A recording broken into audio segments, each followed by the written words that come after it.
نازل سياحة في بلد غير بلده واتقفل عليه باب الأسانسير لمدة ساعتين و40 دقيقة، محدش حاول ينقذه. أكثر من 20 دقيقة الحين أنا بالأسانسير وأدق بهالجرس وأطق بهالباب ولا ابن كلب رد علي. محدش حاول يسأل عنه، سمعش أصوات كتير لناس كتير بتحاول تنقذه من ورا الباب المقفول عليه. شل زبالة الفندق الخرا، شل الفندق اللي ما فيه ريسبشن، شل الفندق اللي ما فيه يجي أحد يقول لك عند الباب ترى احنا موجودين. أبشع من كده إن أنت تفقد الاتصال بكل اللي حواليك حتى من خلال جرس الإنذار اللي بيبقى موجود في الأسانسير. بالأسانسير وأدق بهالجرس وأطق بهالباب، أو من خلال التليفون اللي بيوصلك مباشر بغرفة الصيانة.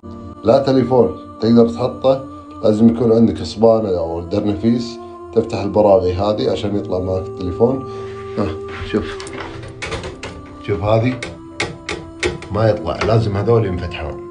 تخيل ان هو حاول يتواصل مع اهله اللي هو بيقول موجودين في الدور الخامس، واكيد تواصلوا مع الاداره وبرضه مفيش سرعه في اجراءات ان هم ينقذوه. قاعد ادق على اهلي اللي موجودين داخل الغرفة، قاعد اقول لهم اني انا موجود بالدور الخامس. الابشع بالنسبه لي يا صديقي لما الباب يتفتح بعد ساعتين و40 دقيقه كان معرض فيهم للموت، والباب يتفتح ما يلاقيش حد واقف عايز يطمن عليه كانسان في اوروبا قاره حقوق الانسان. يعني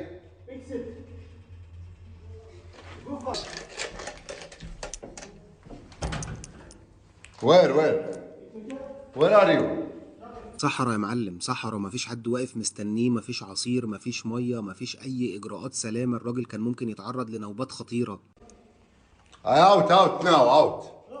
Yeah, out. close انا out يا مطي.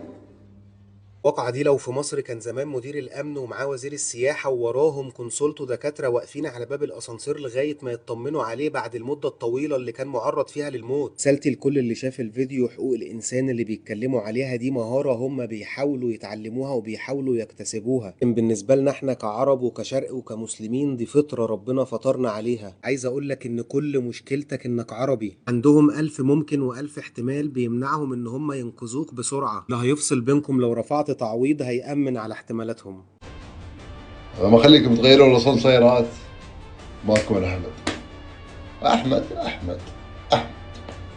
بس هي العنصرية والرهاب من العرب اللي هم بيحاولوا يرسموه في خيالهم مش هينتهي حتى لو حاولت تبقى زيهم وشكلك شكلهم.